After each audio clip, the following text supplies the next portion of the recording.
सभी लोगों को ना जाने क्या हुआ कि वो सही अचानक से सो गए। जो भी लोग जहाँ भी थे वो सब वहीं सो गए, जैसे कोई स्विमिंग पूल में ही सो गया था। तो कोई बस में, पर इनमें से जो किस्मत वाले लोग थे वो उस वक्त अपने घर में थे। साथ ही इन सभी लोगों को क्या हुआ है इसका पता किसी को भी नहीं चल पा रहा था, क्योंकि इन सभी के अंदर किसी तरह का कोई भी बदलाव नहीं हुआ था। बस फर्क इतना था कि अगर इन सो रहे लोगों को इनकी जगह से हटाया जाता है तो उन सभी का ब्लड प्रेशर अचानक से बढ़ जाता था। इसलिए जो जिस हाल में था उसे वहीं छोड़ दिया जाता है, फिर चाहे वो अपनी कार में हो या पेड़ की डाल पर ही क्यों ना सो रहे हो। रिसर्चर्स और डॉक्टर्स यहाँ पहुंचकर सभी का चेकअप करते हैं, मगर उन्हें कुछ भी नहीं पता चलता कि आखिर ये सब कैसे हुआ है। अब जो भी लोग बाहर से आए थे उन पर इस चीज का जरा भी असर नहीं था। इस कारण सभी डॉक्टर्स और रिसर्चर्स यहीं अपना कैंप डालकर रहने लगते हैं, ताकि वो इस चीज के पीछे की असली वजह जान पाए। साथ ही किसी भी रिपोर्टर को इस आइलैंड में घुसने की इजाजत नहीं थी, लेकिन सैम चुपके से किसी तरह यहाँ घुस आया था। उसे हम एक बस के अंदर की फोटो लेते हुए देखते हैं, जिसके अंदर कई सारे लोग शांति से सो रहे होते हैं। उनमें से एक औरत के हाथ में सैम एक गोल्ड फिश को देखता है। अब यहाँ वही एक चीज थी जो कि हिल डुल रही थी, तो सैम उसे अपने साथ ले जाता है ताकि वो उससे बात कर सके और सैम को अकेलापन न महसूस हो। यहाँ गौर करने लायक बात ये थी कि इस आइलैंड के जानवरों और पक्षियों को भी कुछ नहीं हुआ था। फोटोज लेने के बाद सैम एक घर के अंदर जाता है, जहाँ वो एक लड़की को उसके बिस्तर पर सोते हुए देखता है, जिसका नाम स्टेला था। और उसे देखने के बाद सैम चुपचाप उसको वहीं सोता हुआ छोड़कर दूसरे कमरे में चला जाता है। जिस दौरान वो देखता है कि इस घर के बाहर दो रिसर्चर्स खड़े हुए हैं, जिन्हें वो छिपकर देखता है। असल में अगर सैम के बारे उन्हें पता चल गया तो इसके लिए सैम को सजा भी हो सकती थी। उनके वहाँ से जाने के बाद सैम चुपचाप दूसरे कमरे में जाकर सो जाता है। फिर रात में वो एक सपना देखता है, जहाँ वो स्टेला को ग्रोसरी स्टोर से सामान लेते हुए देख रहा था। यहाँ जब स्टेला सैम पर बिल्कुल ध्यान नहीं देती तो सैम उसे उसका नाम लेकर बुलाता है, जो सुनकर स्टेला उससे पूछती है कि तुम्हें आखिर मेरा नाम कैसे पता। जिसके साथ ही सैम की नींद अचानक से खुल जाती है। वो देखता है कि अब सुबह हो चुकी है और फिर सैम को हम रेडियो सुनते हुए देखते हैं, जिस दौरान वो सो रही स्टेला से बातें भी कर रहा था। फिलहाल अब सैम तैयार होकर फिर से कुछ फोटोज लेने के लिए निकल जाता है। बाहर आकर वो एक आदमी को देखता है जो पेड़ पर ही आराम से सो रहा था। इसके बाद सैम एक चर्च में जाता है, जहाँ कई सारे लोग मौजूद थे। सैम उन सभी की फोटो लेने के बाद वहीं बैठ जाता है, जिस बीच अचानक से उसकी वहीं आंख लग जाती है और वो सपने में फिर से स्टेला को देखता है। दोनों एक दूसरे के सामने सामने बैठे हुए थे, जहाँ स्टेला सैम से पूछती है कि क्या तुम यहाँ पैसों की लालच की वजह से आए हो? अगर ऐसा है तो अभी यहाँ से लौट जाओ। इस पर सैम उससे बताता है कि मैं यहाँ पैसों के लिए नहीं बल्कि तजुर्बे के लिए आया हूँ, जिससे मुझे बाद में पैसा कमाने में मदद मिलेगी। सैम के इतना कहते ही उसकी नींद टूट जाती है और वो चुपचाप वापस घर आ जाता है, जहाँ वो स्टेला की चीजों को देखने लग जाता है, जिसमें से उसे स्टेला की एक डायरी मिलती है जिसे वो रोज लिखा करती थी। सैम उसकी इस डायरी को पढ़ने लग जाता है और जैसे जैसे वो इसे पढ़ता जा रहा था उसे ऐसा लग रहा था कि मानो वो स्टेला से और ज्यादा जुड़ता जा रहा हो। सपने में स्टेला अब उससे काफी अच्छी तरह बातें करने लग गई थी, जिससे सैम पूछता है कि तुम्हें इस लंबी नींद के दौरान क्या महसूस हो रहा है। इस पर वो बताती है कि कभी कभी तो सब कुछ एकदम शांत लगता है, लेकिन कभी ऐसा लगता है कि मैं किसी गहराई में लगातार गिरती जा रही हूँ। वो सैम से बताती है कि मैं सबसे आखिरी में सोई थी, शायद यही वजह थी कि मैं उस वक्त घर पर थी। बाकी सबसे पहले मैंने अपने पियानो टीचर को सोते हुए देखा था। वो पूरी क्लास के सामने अचानक से सो गए और उसके बाद से इस चीज ने यहाँ के हर एक आदमी को अपनी गिरफ्त में ले लिया। फिलहाल ये तो सपना था, लेकिन हकीकत में अगले दिन सैम फिर से बाहर जाता है, जहाँ वो एक जगह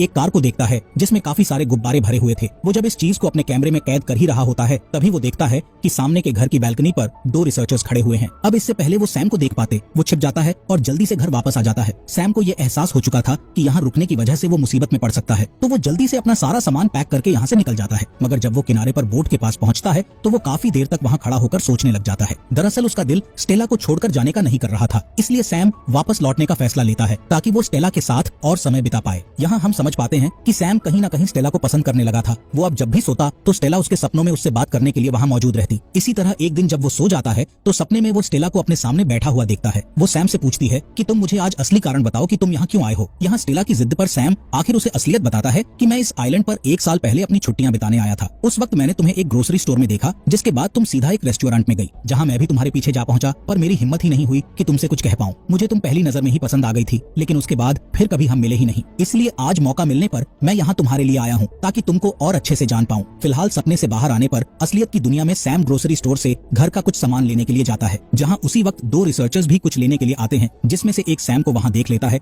मगर सैम वहाँ सोने का नाटक करता है, जिसे चेक करने के बाद इन लोगों को जो भी लेना था वो लेकर चले जाते हैं। उनके जाते ही सैम वहाँ से अपने मतलब का सामान लेने के बाद काफी मजे करता है और फिर वो वहाँ सो रही कैशियर के पास सामान के पैसे रखकर चला जाता है। जब वो घर पहुँचता है तो सैम देखता है कि एटिक में भी कुछ सामान रखा हुआ है, इसलिए वो वहाँ जाकर देखता है तो उसके हाथ एक टेप रिकॉर्डर लगता है, जिसमें स्टेला ने अपनी पसंद और नापसंद के बारे में सब कुछ अच्छे से बताया था। कैसेटे का पहला साइड सुनने पर सैम को जानने को मिलता है कि स्टेला को काफी अजीब चीजें पसंद है, जैसे कि बिना सर की बार्बी डॉल, फ्लोटिंग फ्लेमिंगो और खास करके टाइपराइटर की आवाज उसे काफी ज्यादा पसंद है। इसलिए सैम स्टेला की सारी पसंद की चीजें लाकर रख देता है ताकि जब भी वो जागे तो ये सब देखकर काफी खुश हो। इसी के साथ स्टेला ने बताया होता है कि मुझे बीच पर एक लॉन्ग ड्राइव पे जाना अच्छा लगता है। ये बात सुनते ही सैम फिर से अपनी सपनों की दुनिया में चला जाता है, जहाँ वो देखता है कि स्टेला उसके साथ लॉन्ग ड्राइव पर जाने के लिए तैयार है, जिसके लिए स्टेला एक सोते हुए आदमी की कार में जाने को बोलती है, जिस पर सैम बोलता है कि हमें चोरी नहीं करनी चाहिए। लेकिन स्टेला का कहना था कि हम चोरी नहीं कर रहे हैं, बल्कि हम तो कुछ देर के लिए उसकी कार बोरो कर रहे हैं। अब यहाँ स्टेला की जिद के सामने सैम को झुकना पड़ता है और दोनों उस आदमी के घर घुसकर कार की चाबी लेकर आते हैं। ड्राइव के दौरान सैम देखता है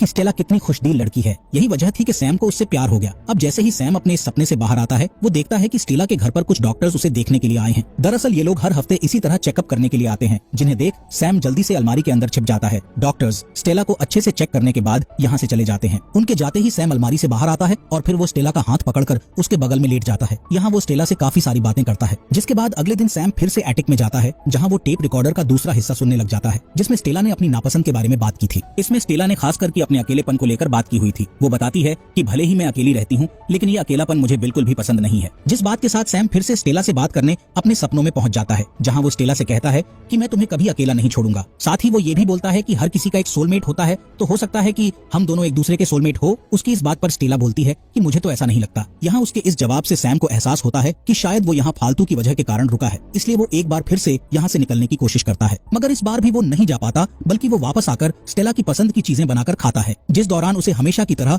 फिर से सपने में स्टेला दिखती है, जो कि उससे बोलती है कि तुम यहाँ से चले जाओ, क्योंकि जिस स्टेला को तुम डायरी और रिकॉर्डर की वजह से जानते हो, वो असली स्टेला से काफी अलग है। यहाँ सैम को भी एहसास होता है कि स्टेला सही कह रही है, जबकि ये सब उसके सपनों में हो रहा था। सैम तीसरी बार यहाँ से जब निकलने की कोशिश करता है, तो उस दौरान उसे ना जाने क्या हो जाता है कि सैम को काफी ज्यादा प्यास लगने लगती है। वो जितना भी पानी पीता, उसकी प्यास उससे बुझ ही नहीं रही थी। इसके साथ उसे नींद भी आ रही थी, जिससे वो समझ जाता है कि अब इस चीज का असर उस पर भी होने लगा है, और वो गिरते पड़ते किसी तरह से वापस स्टेला के घर में आता है, जहाँ पहुँचते ही उसे नींद आ जाती है। मगर अगली सुबह वो जाग जाता है। यहाँ सैम समझ चुका था कि अब जल्दी ही वो भी यहाँ के लोगों की तरह लंबी नींद में चला जाएगा, इसलिए वो स्टेला के लिए कई सारे नोट्स लिखता है और फिर कुछ देर बाद वो बाकियों की तरह ही गहरी नींद में चला जाता है। जिसके कुछ दिनों बाद हम स्टेला के शरीर में कुछ हरकत देखते हैं। यहाँ स्टेला नींद से बाहर आ चुकी थी, जिसके शरीर ने अब बिल्कुल भी एनर्जी नहीं बची थी, क्योंकि वो पूरे 3 हफ्तों की नींद के बाद उठी थी। वो किसी तरह से नल के पास जाकर पानी पीती है और तभी स्टेला की नजर वहाँ रखे एक दूसरे टूथब्रश पर पड़ती है, जिससे वो समझ जाती है कि यहाँ उसके अलावा कोई और भी है। वो घर में देखती है तो उसे वहाँ अपना टेप रिकॉर्डर, बिना सर की बार्बी डॉल और बड़ा सा फ्लेमिंगो दिखता है, जिन्हें देखने के बाद वो दूसरे कमरे में जाती है तो वहाँ स्टेला सैम को सोते हुए देखती है। स्टेला उसे उठाने की काफी कोशिश करती है, लेकिन वो नहीं जागता। स्टेला को उस पर काफी ज्यादा गुस्सा आ रहा था, क्योंकि उसे ये पता चल चुका था कि सैम ने उसकी डायरी पढ़ी और रिकॉर्डिंग भी सुनी। वो सैम को मारकर जगाने की काफी कोशिश करती है, पर कोई फायदा नहीं होता, और इसी बीच स्टेला को सैम के लिखे हुए नोट्स मिलते हैं, जिनके जरिए सैम ने स्टेला से उसकी डायरी पढ़ने और रिकॉर्डिंग सुनने के लिए माफी मांगी थी। साथ ही उसने स्टेला से ये भी बोला था कि तुम्हारा अकेलापन तभी दूर हो सकता है जब तुम अपने आसपास की दीवार को गिराकर लोगों को खुद तक पहुंचने दोगी। यहाँ स्टेला जान पाती है कि एक अजनबी होने के बावजूद सैम उसे काफी अच्छी तरह समझ सकता था, इसलिए अब वो सैम का उसी तरह ख्याल रखने लग जाती है जैसे कभी सैम स्टेला का रखता था। इस दौरान स्टेला को सपने में सैम दिखाई देता है, जिससे स्टेला उसकी पसंद, नापसंद और बाकी चीजों पर कई सारी बातें करती हैं। और फिर कुछ दिन बीतने के बाद जब स्टेला एक सुबह उठती है तो सैम वहाँ नहीं होता जहाँ पर वो सोया था। उसे ढूंढते हुए स्टेला किचन की तरफ जाती है तो सैम उसे वहाँ मिलता है। इन दोनों को एक दूसरे से मिलकर ऐसा लग रहा था